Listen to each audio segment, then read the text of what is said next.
tous les citoyens. S'ils ont des difficultés au niveau des différentes communes, ils n'ont qu'à s'ouvrir à l'autorité, s'en ouvrir à l'autorité administrative, au sous-préfet.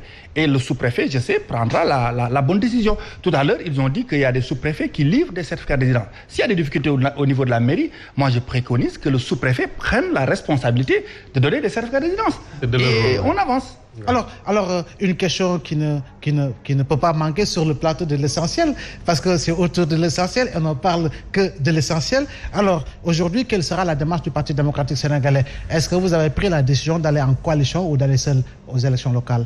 Oui, bon, je suis de Kermessar, c'est notre grand frère, Dr Chadien, effectivement. Oui, c'est ça, en fait, qui est de Djidichareko, que je salue au passage, qui est déjà le secrétaire national chargé des élections de notre parti.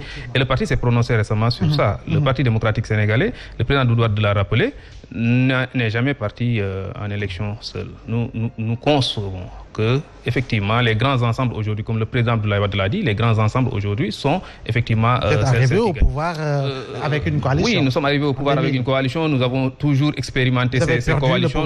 Nous avons perdu le pouvoir en coalition. En 2017, aux législatives, nous étions en coalition.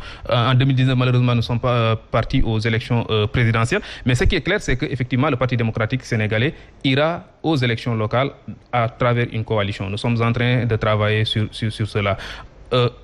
Une autre chose. Très rapidement. Très rapidement. Parce qu'il nous reste l'audit du fichier électoral, comme Chérine Saliou l'a dit, l'audit du fichier électoral a décelé que des gens comme vous, qui sont dans votre situation, sont au nombre de 200 000 électeurs, dont les cartes ont été déplacées. Et jusqu'à présent, effectivement, ce stock-là est dans certains endroits. Autre chose, 400 000 inscriptions, on l'a eu, et ça c'est l'audit du fichier électoral qui le dit, on a 400 000 électeurs qui se sont inscrits hors des commissions administratives en 2019.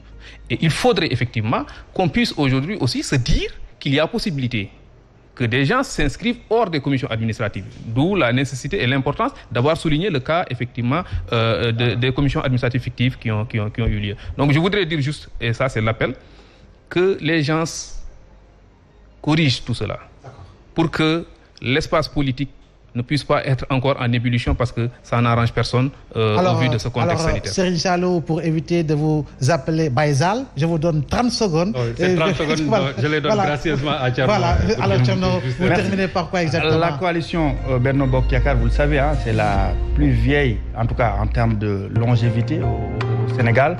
Le président de la République, Macky Sall, la tient bien. Et on va poursuivre ce compagnonnage, Inch'Allah Rabbi, et prendre... les 557 communes du Sénégal, c'est possible. Alors, merci beaucoup. Je disais à l'entame de mon propos que le journalisme mêlé à tout. À côté, c'est le journaliste Serigne Saliou.